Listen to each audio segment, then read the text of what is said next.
La radio qui vous parle de NBA, c'est Radio Off Basket. Le basketball, c'est mieux à la radio. Bonjour à tous et bienvenue pour ce Dino Talk Raptors versus Celtic pour ce match 6. Alors c'est peut-être le dernier de la saison, on n'espère pas. Notre invité pour parler avec nous de la rencontre va pas forcément être d'accord avec nous. Je pense que pour toi, salut Titouan, pour toi, t'aimerais bien que ce soit le dernier avec nous. Oui, c'est sûr. J'aimerais bien que ce soit fini, qu'on plie l'affaire tout de suite parce qu'un match 7 contre les Raptors, je serais beaucoup moins serein. Avec nous pour en parler, côté Raptors, on a Alex. Salut Alex. Salut tout le monde. On démarre tout de suite comme d'habitude en revenant sur la rencontre précédente. Titouan, de ton côté, je pense que tu peux pas être plus satisfait. Ouais, c'est ça. Pas grand chose à redire. Tout était quasiment parfait. Moi, un petit relâchement en troisième quart-temps, mais bon, c'est difficile de leur en vouloir tant les joueurs semblaient maîtriser le match. J'étais vraiment content. Tous les joueurs ont mis la main à la pâte. Il y a plus de 6 joueurs, il y a 6 joueurs à plus de 12 points, dont 5 à plus de 15. On a du Wanamaker qui met 15 points, Theis qui fait du 15 points, 8 rebonds. Et surtout, Theis, ça se voit pas forcément dans les stats, mais il est excellent défensivement. J'ai en tête une séquence défensive où il est en 1 contre 1 face à Kyle Lowry et il arrive bien il l'empêche de pénétrer, il reste bien en face et il force à prendre un shoot difficile. Il contient bien Ibaka. Alors même s'il n'était pas tout seul, c'est une défense collective, mais il contient bien Ibaka qui fait 7 points, 4 rebonds je crois. Globalement, l'adresse à 3 points n'était pas exceptionnelle, mais on est à 32%, c'est pas génial, mais ça reste convenable. Le seul point noir, si vraiment on doit relever un point noir, c'est Tatum et Walker qui font 2 sur 11 en combiné à 3 points. Mais voilà, c'est vraiment si on doit en sortir un. Comme je l'avais dit lors de la dernière émission, je voulais que les joueurs soient plus agressifs, que les Brown, Tatum, Walker, ça pénètre, ça aille chercher leurs points près du cercle, surtout si l'adresse à 3 points n'était pas là. Donc c'est ce qu'ils ont fait. Le ballon, il a très bien circulé. Il y a eu très peu, voire pas du tout de hero ball. En défense, les Celtics ils ont bien contenu les Raptors. Je pense que vous allez sûrement vouloir aborder le sujet, les stats des Raptors, mais il me semble qu'il n'y a aucun joueur des Raptors qui a 20 points ou plus. Et il y en a que 2 qui sont à plus de 10 points, donc bon, ils sont très bien aidés on est très bien aidés par une adresse très moyenne des Raptors, mais c'est aussi parce que la défense des Celtics les sort de leur zone de shoot préférentiel et qu'on les force à prendre des shoots compliqués. Donc voilà, en résumé, très très peu de points négatifs, donc grosse satisfaction. Ouais, je pense que tu as tout résumé. Moi, j'avais même pas grand-chose à dire après le match. De toute façon, j'ai pas fait de retour dessus. Il y avait rien à analyser. Toronto est passé à côté. C'est quand même assez grave à ce niveau-là dans un match 5 de te dire que d'entendre dans les interviews d'après-match, on a manqué d'agressivité. Je trouve ça dingue de manquer d'agressivité dans un match comme ça. Mais bon, cette équipe, elle a montré qu'elle était capable de faire ce genre de choses. Alex, de ton côté, est-ce que tu as quelque chose à ajouter? Comment tu as vécu cette rencontre? Je ne vois absolument pas de quelle rencontre tu parles. Il s'est absolument rien passé. Enfin, non. Plus sérieusement, c'était extrêmement difficile de rester devant ce match. Déjà, il était tard pour voir ce genre de truc. À un moment donné, il faut vouloir se faire du mal. Comme ça a été dit, les Celtics sont juste déroulés. Il y avait absolument aucune adversité en face. Que ce soit offensivement, il y avait aucun mouvement. Il n'y avait pas de recherche de tir facile. Et même défensivement, enfin, c'était... il n'y avait pas d'énergie, quoi. Il n'y avait pas d'énergie et personne pour donner un coup de pied dans la fourmilière, pousser une gueulante à la mi-temps pour dire les gars, là on est en train de se faire marcher dessus et on en redemande, quoi. Donc non, vraiment très très très compliqué, très triste de voir ça dans un match 5 quand tu sais que t'es revenu après avoir pris le risque, après avoir été au bord d'être mené 3-0, t'es revenu à 2 partout et sur le match 5 qui est charnière, tu te laisses marcher dessus comme ça, tu ne montres aucune énergie, c'est très très très compliqué. Et puis du coup maintenant t'es au bord de la falaise comme on dit, hein. Il faut tout donner. Je veux voir je veux surtout pas revoir un match comme ça, quoi. Ouais, c'est clair. On espère. Les Raptors ont montré des facultés à rebondir, que ce soit la saison dernière ou cette année. On espère qu'ils vont rebondir. On va tout de suite aborder ce match 6 décisif. Pour toi, Titouan, côté Celtics, que doivent faire les Celtics pour enchaîner et finalement mettre la tête sous l'eau des Raptors et se qualifier pour les finales de conférence et affronter le Miami Heat qui a éliminé les Bucks hier? Reproduire le même match.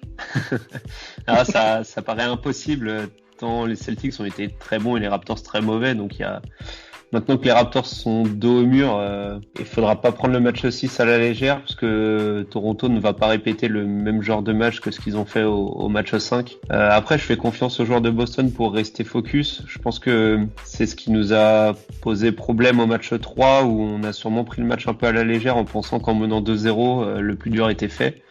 Je pense pas qu'ils vont refaire la même erreur, mais du coup pour éviter ça, je pense que la clé du match ce sera la défense. Alors je sais, je suis pas très créatif, mais on a vu qu'on pouvait défendre de manière élite. Même des joueurs qui ne sont pas référencés comme d'excellents défenseurs, comme Kemba ou même Daniel Theis qui n'a pas le physique pour défendre des postes 5 très costauds. On a vu que ce type de joueur pouvait faire les efforts nécessaires et que collectivement on pouvait défendre très dur et sur la longueur. En attaque, on a assez de talent un peu partout pour trouver la solution, même si parfois notre adresse à 3 points est pas terrible. Tant que les joueurs continueront à pénétrer, si l'adresse à 3 points n'est pas au rendez-vous, pour moi tout ira bien de ce côté du terrain. Donc encore une fois, j'enfonce des portes ouvertes, mais c'est vraiment la défense qui va nous faire gagner le match et la série. Donc c'est là-dessus que je vais me focaliser sur le match 6. Parfait, je te rejoins sur Kemba Walker qui est vraiment très bon en défense depuis le début de la série. On en avait parlé dans les premiers avant-matchs. On disait que les Raptors devaient absolument essayer de jouer les mismatchs sur Kemba Walker, mais il s'avère que Kemba Walker c'est pas un mismatch du tout. Au final, il s'avère très bon pour faire des choses comme Laurie. Il prend pas mal de passages en force, notamment sur ses replis défensifs. Donc c'est vrai que très impressionné par cette défense de Boston de manière générale, vraiment de manière générale, avec toute l'équipe qui se met au diapason. Donc ouais, je te suis complètement sur la défense. De toute façon, comme on dit toujours, la défense wins championship. Donc c'est clair qu'avec une défense comme ça, vous pouvez voyager loin. Et là, vous n'aurez pas besoin de voyager, vous serez à domicile. Mais pour l'instant, aucune équipe n'a gagné de match à domicile. Donc on va bien voir le domicile virtuel avec les fans. On va bien voir. Alex, juste avant de passer aux clés du match pour toi, on fait un petit point sur les blessés. Serge Ibaka, vraiment très incertain. On va voir ce que ça donne. Hier, il a dit qu'il prendrait ce sera game time décision, comme on dit. On va voir. Maintenant, à ton tour de donner les clés côté Raptors. Déjà, je vous rejoins sur le fait qu'il faut donner du crédit à la défense de Boston, à l'équipe de Boston tout entière qui fait les efforts les uns pour les autres. Kemba est impressionnant. Jaylen Brown fait un travail de fou sur Pascal Siakam. Donc, non, faut l'avouer. À un moment donné, il y a eu un certain nombre de matchs entre Toronto et Boston cette saison, que ce soit en saison régulière, pendant le restart dans la bulle et pendant ces playoffs. Et un grand nombre de fois Toronto est passé à côté. Donc ça peut pas être uniquement côté Toronto qu'on passe à côté, c'est que Boston fait déjouer les Raptors et ça faut leur accorder ce mérite-là. Maintenant pour moi le match 6 il va se jouer à l'énergie et à la niaque que les Raptors vont mettre dedans. On voit bien que l'expérience ça ne suffit pas parce qu'on a des joueurs comme rien qu'avec Kyle Lowry, Marc Gasol, même Serge Ibaka, ils sont très expérimentés sur ce genre de match et là ça paye pas, donc je veux voir des gars qui veulent mourir sur le terrain, quoi. Je pense que sans ça Boston a trop la main mise psychologiquement et techniquement pour que Toronto fasse quelque chose. Ouais, je te suis. Pour moi, la clé, ça sera le début de match. Si Toronto rentre dedans comme des morts de faim et que d'entrée ils prennent un avantage et qu'ils forcent Boston à devoir revenir, je pense que il y a des chances. Ouais, c'est ça. Il faut que Toronto arrive comme des morts de faim et montre à Boston que vous voulez notre peau, faudra aller la chercher jusqu'au bout, quoi, parce qu'on va pas se laisser faire. Et si c'est pas le cas, on risque encore de vivre un match très très long ce soir. Je suis d'accord avec toi. Je pense que si Boston parvient à dérouler en premier quart, après ça peut sentir très mauvais parce qu'on sait que la confiance ça joue beaucoup. Et si d'entrée de jeu tu te prends déjà un éclat, à mon avis, ça ça risque de pas sentir très bon. Une des clés de la rencontre aussi sera de voir si Ibaka n'est pas là, quel comportement auront les joueurs qui vont le remplacer, sachant que malheureusement, comme Nick Nurse n'a pas beaucoup fait tourner, des Chris Boucher, Rondae Hollis-Jefferson, on peut redouter le fait qu'il n'ait pas le rythme. Ça, moi, ça me fait un petit peu peur pour tout avouer, parce que ces joueurs-là, en fait, ils ont plus trop vu le terrain, à part le long garbage time contre Boston dans ce match 5. Donc, je sais que ces joueurs-là sont capables d'amener l'énergie, mais est-ce qu'ils seront vraiment en rythme? C'est ça le problème. On va voir ça. En fait, moi, je vois plutôt ça dans l'autre sens, c'est-à-dire que Boston n'a pas vu ces joueurs-là face à eux. Donc, c'est le genre d'énergie que ces joueurs-là peuvent apporter qui peut pas forcément déstabiliser sur toute la longueur du match, mais à un moment donné, je sais pas moi, Boucher qui contre et sur la transition, il est lancé au dunk par Kyle Lowry, ou tu vois ce genre de truc, ça peut apporter ce petit boost sur 4-5 minutes qui permet à Toronto de faire un run. Et ce genre de choses, ça peut être décisif en fin de match. J'espère, je croise les doigts, j'espère que tu vois plus le verre à moitié plein et moi ou un gros rebond offensif de Hollis-Jefferson au hustle, tu sais, comme il sait bien faire en arrivant de loin et en prenant le rebond au-dessus de deux joueurs plus grands que lui. Il est capable de faire ce genre de choses et apporter des secondes chances à Toronto, quoi. Ouais, je reviens rapidement sur Rondae Hollis-Jefferson, après on va enchaîner. Je comprends pas le choix de Nick Nurse de pas l'aligner, en fait, parce que je trouve qu'il a un profil parfait face à cette équipe de Boston. Justement, on a vu que les grands avaient du mal justement face à la vivacité des joueurs plus petits à l'intérieur, notamment de Boston. Et je trouvais que Rondae Hollis-Jefferson, il avait le profil parfait. Lui, il est pas très grand, mais il est physique, il est actif. Et justement, au tour précédent, c'était lui un peu ce huitième homme, et finalement Nick Nurse n'a pas du tout choisi de le faire jouer, il n'a pas joué du tout. C'est vrai que ça peut paraître paradoxal quand on sait que Toronto a des gros problèmes d'adresse sur cette série, de vouloir faire rentrer un joueur comme Hollis-Jefferson qui a juste pas de shoot. Faut être honnête, à un moment donné, dès qu'il s'éloigne du cercle, c'est compliqué. Mais il a cette faculté et ce hustle qui est capable de faire basculer et de mettre du rythme dans cette équipe, quoi. À un moment donné, il faut les bouger, quoi, parce que c'est pas possible d'arriver en demi-finale de conférence et de proposer ce genre de presta, quoi. C'est vrai, c'est peut-être son manque de tir de loin qui fait qu'il n'a pas pris part aux rencontres. On enchaîne tout de suite. Tito, on va te laisser parler un petit peu, puisque là, on est un peu trop bavard. Dis-moi un peu quel est le duel que tu vas suivre, ou les duels à suivre dans ce match 6. Alors, je pense qu'on a fait le tour de pas mal de duels, mais celui qui m'intéressera particulièrement sur le match de ce soir, c'est pas un duel de joueurs, mais c'est le duel des coachs. Alors, jusqu'à maintenant, Stevens a globalement fait de bons playoffs, je trouve, même si on peut lui reprocher la défense de zone qu'il a proposée lors du match 3 sur le shoot au buzzer d'Anunoby. Mais comme vous l'aviez évoqué dans la preview du match 4, il me semble, si ça passe, on aurait crié au génie, et quand on regarde l'action de plus près, on voit que c'est plus de la faute des joueurs que du coach. Donc jusqu'à maintenant, je trouve que Stevens a fait du bon boulot, sauf qu'on le sait, Stevens, il a eu quelques déboires en playoff ces dernières saisons, on lui a souvent collé l'étiquette d'un excellent coach de saison régulière, mais qui se fait souvent out-coacher lors des matchs de playoff, notamment lors des matchs éliminatoires. Je pense notamment au match 7 des finales de conférence 2017 de mémoire contre Cleveland. Et quand il est outsider, il arrive toujours à s'en sortir, il arrive toujours à sortir de belles performances, à motiver ses joueurs. Mais par contre, quand son équipe est favorite, donc comme justement en 2017 où les Celtics finissent premiers de la saison régulière et où on s'attend à ce qu'ils dominent un Cleveland qui est rempli de blessures et où il y a juste, entre guillemets, que LeBron James. Visiblement, ça suffit d'ailleurs. Et c'est donc quand son équipe est favorite, je trouve que c'est là où il a eu le plus de mal. En tout cas, c'est l'étiquette qu'on lui colle depuis quelques saisons et à raison d'ailleurs. Là, on est sur un Game 6 face à une équipe qui, à la base, est favorite, mais au vu de la physionomie de la série et de l'absence d'avantage de terrain dans la bulle, au final, je trouve, se retrouve outsider. C'est Boston, désormais, selon moi, qui est favorite pour le match 6. Un match qui est décisif, qui peut envoyer les Celtics en finale de conférence dès ce soir. Donc j'attends que ce soir, pour moi, Brad Stevens doit prouver qu'il a progressé, qu'il est un coach qui peut emmener une équipe loin en playoff et qui peut assumer la pression d'une équipe favorite.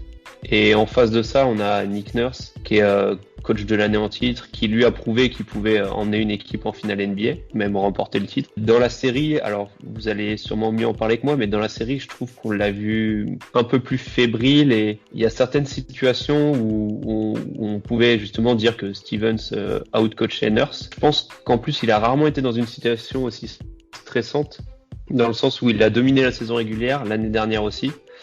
Je pense qu'il a rarement été dans une situation d'équipe dos au mur. Donc je suis curieux de voir comment il va réagir alors après la fessée du dernier match, mais surtout ce qu'il va proposer pour éviter l'élimination de son équipe dès le match 6. Parfait. Alex, de ton côté, quelles sont les clés côté Raptors? Moi, j'avais envie de souligner aussi Nick Nurse. Donc, Titon l'a très bien fait. J'ai rien à ajouter. On attend que Nick Nurse réagisse. On peut critiquer un peu ce qu'il a fait dans cette série jusqu'à présent. Il n'a pas été le coach dominant qu'on attendait. Il s'est fait bouger par Stevens. Moi, je suis d'accord avec Titon. J'attends une réaction de Nick Nurse qui a son équipe dos au mur. Il avait la saison dernière, quand les Raptors ont été dos au mur par 2 fois, il a su faire en sorte que ça se passe bien. Donc, à voir. À toi de nous donner d'autres duels. Déjà, je suis totalement d'accord avec vous sur le fait que Nick Nurse, il me donne cette impression, tu sais, d'un boxeur qui a pris un coup et qui est complètement sonné dans les cordes et qui est sur le point de se faire achever. Il y a un moment donné où on a besoin, autant les joueurs ont besoin de voir que leur coach est là et va essayer de faire en sorte de pouvoir les mettre dans de meilleures dispositions. Mais pour moi, un autre aspect que je vais beaucoup surveiller, c'est les problèmes de faute défensivement. Il y a beaucoup trop de fautes qui sont sifflées contre Toronto et qui mettent en difficulté. Van Vliet a été en problème de faute très tôt dans le match, encore dans le match 5. Siakam en fait beaucoup aussi. Alors je ne me permettrai pas de parler des arbitres qui ont un poids sur ce genre de choses, hein, mais pour moi c'est aussi de la faute des Raptors. Il y a beaucoup trop de provocations faciles pour aller chercher des fautes côté Boston. Et offensivement, faut arrêter de prendre trop de shoots compliqués. Autant au début de la série, on pouvait dire oui, mais l'adresse est pas là, pourtant on a des shoots grands ouverts, ça rentre juste pas. Sur ce match 5, j'ai eu l'impression qu'il y avait beaucoup moins de shoots ouverts, beaucoup moins de mouvements, beaucoup moins de circulation de balles. J'ai trouvé ça très compliqué. Il y a eu un moment donné, il y a plusieurs minutes où on envoyait brique sur brique, c'était abominable. Donc il faut vraiment changer ça, parce que si défensivement t'envoies tout le monde sur la ligne et qu'offensivement toi tes shoots y rentrent pas, il y a aucun moyen de remporter le match. Parfait. Oui, on n'a pas trop mis de duels en lumière parce que de toute façon on les a un peu tous abordés dans ces previews. Et puis là, dans ce match-là, c'est pas forcément un duel qui va être prédominant. Ça sera vraiment, comme on l'a dit, comment les coachs vont gérer ça et et l'intensité que les joueurs vont mettre. Juste pour rajouter, en termes de duel, s'il y en a un que je vais beaucoup surveiller, c'est Kyle Lowry. Il faut que les autres arrivent à faire en sorte de lui éviter d'être marqué par Marcus Smart, parce que là il le muselle, et il faut que les autres viennent réussir à forcer les switches pour que Kyle Lowry puisse s'exprimer comme il l'a fait au match 3 et 4. C'est là que Nurse a son rôle à jouer. Ouais. On termine rapidement avec les Factor X côté Celtics. Titouan. Alors j'aurais bien été tenté de dire à nouveau Daniel Theis. Tant je trouve qu'il a montré lors du dernier match qu'il peut nous faciliter le match énormément quand il tourne en quasi double-double et qu'il domine la raquette. Mais pour changer, je vais m'orienter vers un joueur du banc. Et donc j'ai longuement hésité entre Wanamaker et Ojeleye, et je vais aller vers Ojeleye. Alors ceux qui me connaissent savent à quel point je suis très loin de le porter dans mon cœur. J'ai vraiment beaucoup de mal avec ce joueur-là. Mais visiblement Stevens lui fait confiance. Donc moi je fais confiance à Stevens, donc indirectement je vais faire confiance à Ojeleye, et il lui accorde souvent une douzaine de minutes par match, entre 10 et 15 minutes par match. On sait que c'est un très bon défenseur, et il est souvent positif de ce côté du terrain. Il peut faire quelques erreurs, mais globalement c'est un très bon défenseur. Par contre de l'autre côté du terrain, en attaque, moi il me rend fou. Toronto va être plus agressif, notamment sur le trio Walker, Brown, Tatum. Donc à ce moment-là, Ojeleye, faut qu'il rentre ses tirs. Faut que ce soit fini les briques à 3 points, surtout que le ballon circule bien, donc souvent il a des shoots ouverts Donc faut absolument qu'il rentre ses tirs. Donc sur ce match qui sera certainement, je pense, à part avec le match 3, je pense que ce sera certainement l'un des matchs les plus serrés de la série. Donc un match de Semi Ojeleye qui fait donc une grosse défense sur ses 10-12 minutes et surtout en attaque, il arrête ses pertes de balles bêtes et qui rentre 2-3 tirs de loin. Je pense que ça peut vraiment nous aider à faire la différence dans le troisième quart-temps et nous permettre de garder Toronto assez éloigné ou du moins de rester dans le match si jamais on n'est pas dans le match. Parfait. Et Alex, pour conclure du côté des Raptors. Si Serge Ibaka est absent ou limité, on va partir sur du Chris Boucher.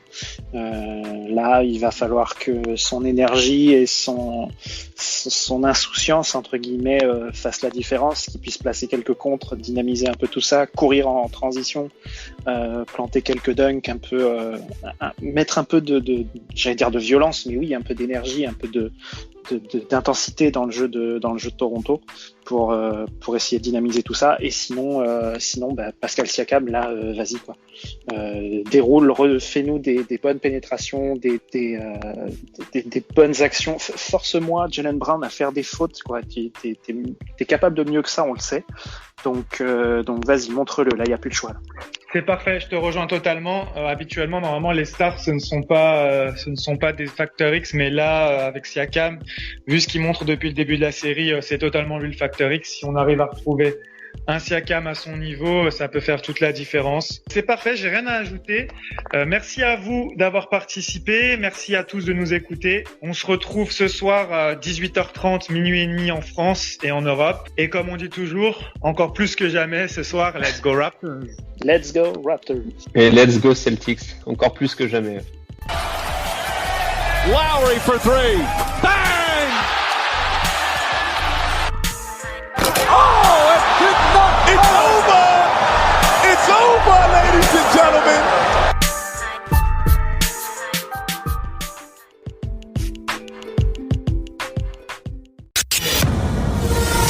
La radio qui vous parle de NBA, c'est Radio Off Basket. Le basketball, c'est mieux à la radio.